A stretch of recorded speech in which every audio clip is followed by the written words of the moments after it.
दोस्तों, मैं ए ज़िंदगी ब्लॉग के तरफ से सतीश दत्त तिवारी आपके समक्ष उपस्थित हूँ।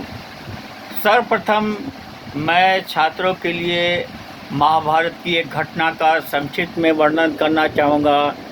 ये घटना है जब गुरु द्रोणाचार्य ने अपने शिष्यों की जब शिक्षा पूरी हो गई तो उन्होंने सभी से एक सवाल पूछा। एक घूमती मछली जिसका प्रतिबिंब जल में आ रहा था, बारी बारी से पूछा कि तुम्हें क्या दिख रहा है। तुम्हें निशाना मछली के नेत्र में लगाना है। तो किसी ने द्रोणाचार्य को बोला मछली की पूंछ दिखाई दे रही है, किसी ने कहा मछली का सर दिखाई दे रहा है, किसी ने कहा मछली का मुख दिख रहा है। तो इस तरह से लोगों ने जवाब दिया और बाद में अर्जुन की बारी आई। अर्जुन से उन्होंने पूछा कि अर्जुन तुम्हें क्या दिख रहा है, तुम्हें निशाना नेत्र में लगाना है, वो भी प्रतिबिंब देख कर के। तो अर्जुन ने कहा कि गुरुदेव मुझे मछली की सिर्फ और सिर्फ पुतली दिखाई दे रही है। उसके बाद अर्जुन ने जल में प्रतिबिंब देख कर के अपने तीर के द्वारा निशाना लगाया और उसमें सफल हुए। ठीक यही बात आपके समक्ष भी प्रतिबिंबित होनी चाहिए। जो प्रतिबिंब मछली की दिखाई दे रही है वो आपका भविष्य है और आपको उस पर सटीक निशाना लगाना है। तो मेरा यही कहना है कि जो भी आप टारगेट फिक्स किए हैं उसमें सफलता प्राप्त करने के लिए ये बात ज़रूरी है कि आप उस टारगेट पर, उसके उद्देश्य पर अपना पूरा ध्यान रखें और उसकी ओर आप कोशिश करें। तो ये तो पहला बात हो गया। अब लोक सेवा आयोग या यूपीएससी में जो भी छात्र सम्मिलित होना चाहते हैं उनके समक्ष पहले प्रीलिमिनरी टेस्ट होता है। अब प्रीलिमिनरी टेस्ट की तैयारी किस प्रकार करें? प्रीलिमिनरी टेस्ट जो भी होता है उसमें छात्रों को विस्तृत अध्ययन करने की आवश्यकता है, क्योंकि प्रीलिमिनरी टेस्ट में जो भी सवाल पूछे जाते हैं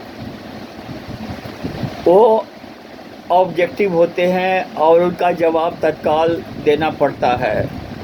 नियत समय में सारे सवाल को सॉल्व करना पड़ता है। इसके लिए छात्रों को विस्तृत अध्ययन करना चाहिए और अपना जो जनरल नॉलेज है उसको सुदृढ़ करना चाहिए। तो प्रीलिमिनरी टेस्ट की तैयारी विस्तृत रूप से होनी चाहिए, क्योंकि इसमें कहीं भी कोई भी सवाल पूछे जा सकते हैं जिसका जवाब आपको तत्काल देना होता है। तो प्रीलिमिनरी टेस्ट के लिए आप विस्तृत तैयारी करें। उसके तत्पश्चात लोक सेवा आयोग का वैसे जो मेन का जो भी एग्ज़ाम होता है वही छात्र सम्मिलित होते हैं जो प्रीलिमिनरी टेस्ट में सफल होते हैं। अब मेन में जो है आपको इस बात की आवश्यकता होती है कि ऑप्शनल सब्जेक्ट ऐसा आप उसका चयन करें जिसमें आपकी दिलचस्पी हो और उसका विस्तृत अध्ययन करें। अगर आपको 30-40 साल का जो पिछले 30-40 साल में जो भी क्वेश्चन पूछे गए हैं उसके आधार पर आप तैयारी करें तो ज़्यादा बेहतर होगा। उसके अलावा सामान्य ज्ञान की तैयारी करें करंट अफेयर्स में आप अच्छे समाचार पत्रों का भी मदद ले सकते हैं। तो लाइब्रेरी ज्वाइन करें और नियमित रूप से कम 6 घंटे आपको अध्ययन करना है, और अध्ययन का जो भी जगह हो वो शांतिपूर्ण हो, तनाव रहित हो। तो ये चीज़ें ज़रूरी है कि आप पीटी की तैयारी में विस्तृत अध्ययन करें और अपने सामान्य ज्ञान यानी जनरल नॉलेज को भी व्यापक करें। उसके बाद में आपको मेन की तैयारी में 30-40 साल का पिछले 40 सालों का क्वेश्चन आप सेलेक्ट करें और पहले उसकी तैयारी करें। उसके बाद में साक्षात्कार की बारी आती है। पीटी और मेन के तैयारी के बाद में आपके सामने एक ऐसा समय आएगा जिसका कि ये परिलक्षित होगा कि आप विस्तृत अध्ययन कर चुके हैं, और इंटरव्यू में आप इन पिछले अनुभवों का लाभ उठा सकते हैं।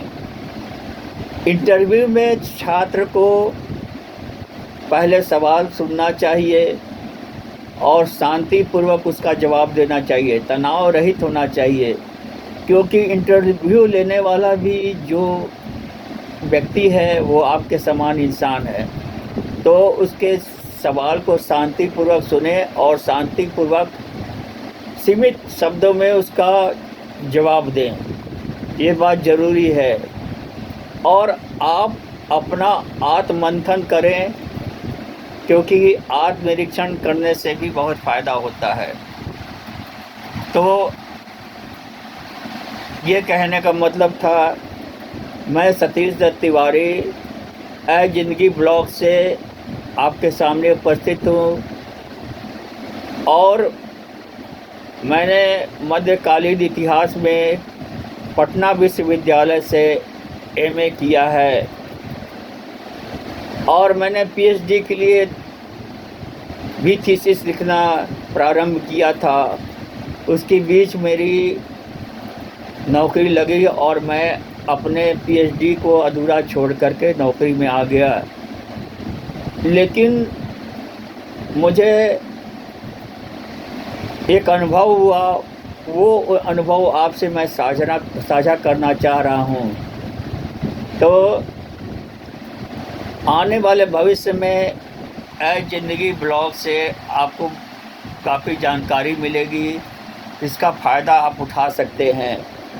तो पहला बात है कि प्रतियोगी परीक्षा में आप अपना टारगेट को फिक्स करें।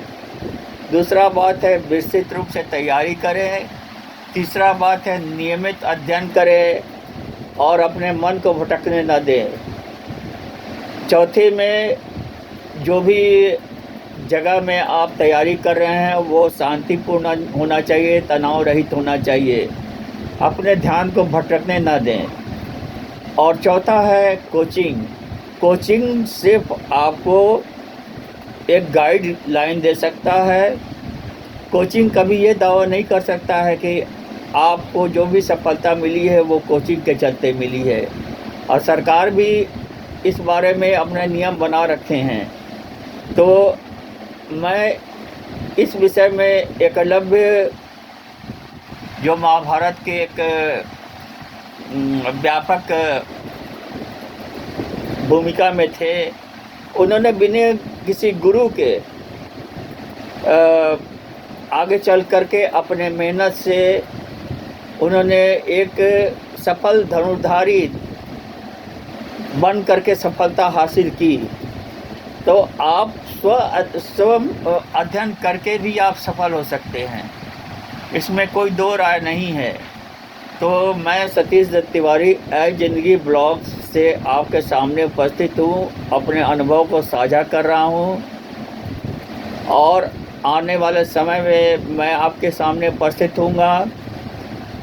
तो दोस्तों, मैं आपसे ये कहना चाह रहा हूँ कि आप ए ज़िंदगी ब्लॉग को सब्सक्राइब कीजिए, ताकि हमारे और आपके बीच दूरी कम हो और हम ये बता सकें कि आप किस प्रकार आने वाले समय में अपने आप को तैयार कर सकते हैं।